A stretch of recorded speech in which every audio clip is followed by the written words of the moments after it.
సంక్రాంతి అంటేనే సినిమాల పండుగ. ఈ పండుగ సమయంలో పెద్ద సినిమాలు ఒక్కసారిగా థియేటర్లకు వస్తాయి. ఇక ఈ 3 రోజులు అభిమానులకు పండుగే పండుగ. అందులోనూ తమ అభిమాన హీరో సినిమా హిట్టయిందంటే ఆ ఆనందమే వేరు.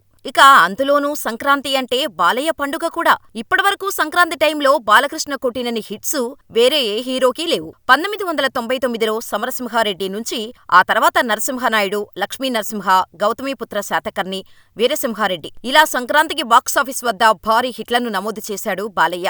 అయితే రీసెంట్గా వచ్చిన డాకు మహారాజ్ సినిమా కూడా మంచి రెస్పాన్స్ సొంతం చేసుకుంది. ఈ దెబ్బతో సంక్రాంతికి బాలయ్య లిస్టులో మరో హిట్ చేరింది. డాకు మహారాజ్ మొదటి రోజు 56 కోట్ల భారీ కలెక్షన్స్ సొంతం చేసుకుంది. దీంతో బాలయ్య తన రికార్డు తను బ్రేక్ చేశాడు. వీరసింహారెడ్డి సినిమాకు మొదటి రోజు 54 కోట్లు కలెక్ట్ చేసిన బాలయ్య ఈ సినిమాకు 56 కోట్లు కలెక్ట్ చేసి ఆ రికార్డును బ్రేక్ చేశాడు. ఇదే ఊపు కంటిన్యూ అయితే భారీ వసూళ్లు పక్కా అని చెప్పొచ్చు.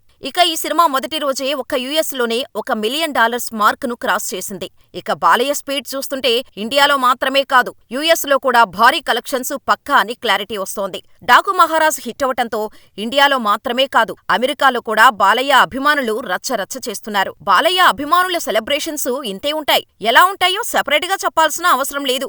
సెలబ్రేషన్స్ తోని దబిడి దిబిడి చేసేస్తున్నారు.